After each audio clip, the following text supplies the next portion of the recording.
For all their volume, hundreds of millions of tweets cannot provide a perfect window into our daily souls.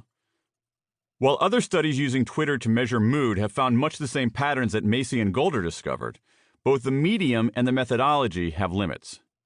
People often use social media to present an ideal face to the world that might mask their true and perhaps less ideal emotions. In addition, the industrial-strength analytic tools necessary to interpret so much data can't always detect irony, sarcasm, and other subtle human tricks. Fortunately, behavioral scientists have other methods to understand what we are thinking and feeling, and one is especially good for charting hour-to-hour changes in how we feel. It's called the Day Reconstruction Method, or DRM, the creation of a quintet of researchers, including Daniel Kahneman, winner of the Nobel Prize in Economics, and Alan Krueger, who served as chairman of the White House Council of Economic Advisors under Barack Obama. With the DRM, participants reconstruct the previous day, chronicling everything they did and how they felt while doing it. DRM research, for instance, has shown that during any given day, people typically are least happy while commuting and most happy while canoodling.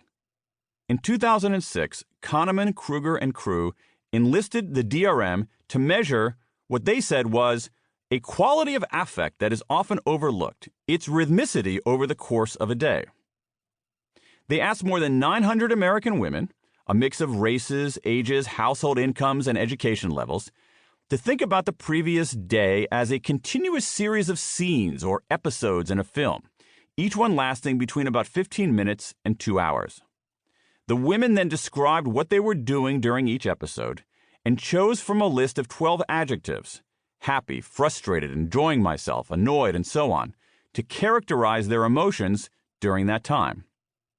When the researchers crunched the numbers, they found what they called a consistent and strong bimodal pattern, that is, twin peaks, during the day. The women's positive affect climbed in the morning hours until it reached an optimal emotional point around midday. Then, their good mood quickly plummeted and stayed low throughout the afternoon, only to rise again in the early evening.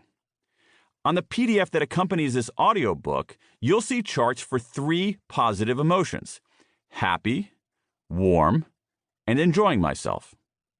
The vertical axis represents the participants' measure of their mood, with higher numbers being more positive and lower numbers less positive.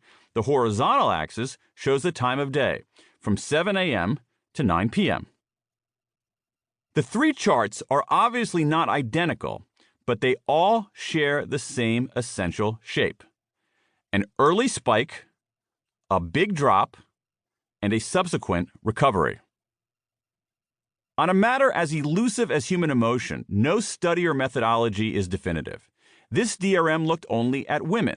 In addition, what and when can be difficult to untangle.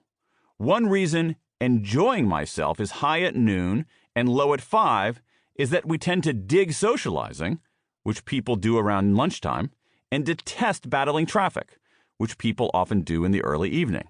Yet the pattern is so regular and has been replicated so many times that it's difficult to ignore. So far, I've described only what DRM researchers found about positive affect. The ups and downs of negative emotions, feeling frustrated, worried, or hassled, were not as pronounced, but they typically showed a reverse pattern, rising in the afternoon and sinking as the day drew to a close. But when the researchers combined the 2 emotions, the effect was especially stark. Once again, it showed a peak, a trough, and a rebound.